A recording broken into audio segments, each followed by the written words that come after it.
बिल्कुल एक नई टाइप की कंपनी है और रेनबो चिल्ड्रंस हॉस्पिटल। और देखिए कंपनी का जो पंचलाइन भी वो भी बहुत ही बढ़िया है, India's best mother and children hospital बोलते हैं लोग अपने आप को।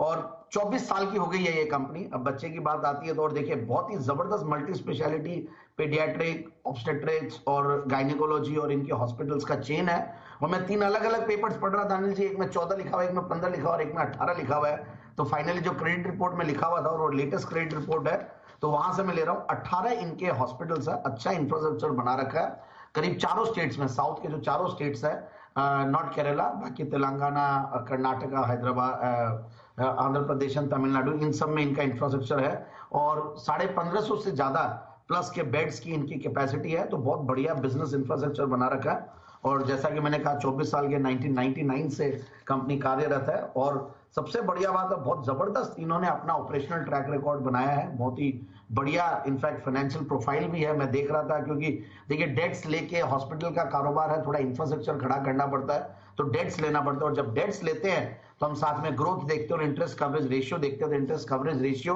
बहुत बढ़िया है और डेट इक्विटी रेशियो देखते हैं तो वो 0.59 है और इंटरेस्ट कवरेज जो है करीब 5 टाइम्स के लगभग है।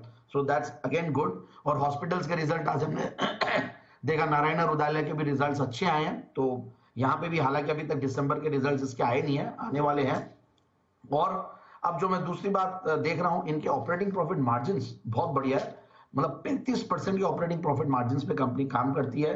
सितंबर 2021 में 45 करोड़ का पैट था, उसके सामने सितंबर 2022 में 62 करोड़ का पैट, जो कि हाईएस्ट एवर क्वार्टरली प्रॉफिट्स था। और टीटीएम बेसिस पे भी 160 करोड़ के पैट पे कंपनी बैठी हुई है। और देखिए हॉस्पिटल सेक्टर के स्टॉक्स की जनरली पी मल्टीपल हायर रहती है, तो इसका भी थोड़ा हायर साइड में, but yes as compare to the others सस्ता है। और जो ग्रोथ रेट है, अगर 3 साल के प्रॉफिट की कैगर देखें तो दैट इज अराउंड 45-46%, सेल्स की कैगर 21-22%। तो इस तरीके की ग्रोथ देने वाली कंपनी है। और सबसे बढ़िया बात एक और है जो मैं शेयर होल्डिंग पैटर्न में देख रहा था, डीआईआईज ने गजब का शेयर होल्डिंग बढ़ाया है पिछले, अगर आप क्वार्टर में देखें दिसंबर में 4-5 नए म्यूचुअल फंड्स इसमें ऐड किए अपनी पोजीशंस को, जैसा कि आईसीआईसीआई प्रू है या एक्सिस म्यूचुअल फंड का एक और फंड है, निपॉन है, डीएसपी स्मॉल कैप है, ये सब ऐड किए हैं। तो 10% से 14% तक डीआईआईज की पहुंची है और एफआईआईज करीब 16% से 21% तक पहुंचा। तो इस तरीके का डीआईआईज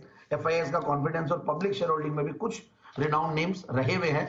तो मुझे ये लगता है कि ये स्टॉक जो ऊपर 886 के लगभग जाके अभी करेक्टेड लेवल्स पे है, तो मुझे लगता है कि टेक्निकली भी बहुत अच्छे लेवल्स पे है और करेक्टेड भी है, तो इन लेवल्स पे लेना चाहिए। और 890 के टारगेट्स के लिए आने वाले थोड़ा समय देना पड़ेगा, क्योंकि मिड कैप स्मॉल कैप थोड़े कम चल रहे हैं इन दिनों में, हालांकि कल थोड़ा मूव लिए है, बट ओवरऑल समय देंगे तो ये स्टॉक और बढ़िया करेगा, कि ग्रोथ पोटेंशियल बहुत बढ़िया। ओके, तो रेनबो चिल्ड्रन हॉस्पिटल ये है वो स्टॉक जहां पर 890 के टारगेट के लिए करनी है खरीदारी आपको। ये राय आपके लिए आती हुई दिख रही है जैन साहब की तरफ से, जैन स्टॉक के तौर पर।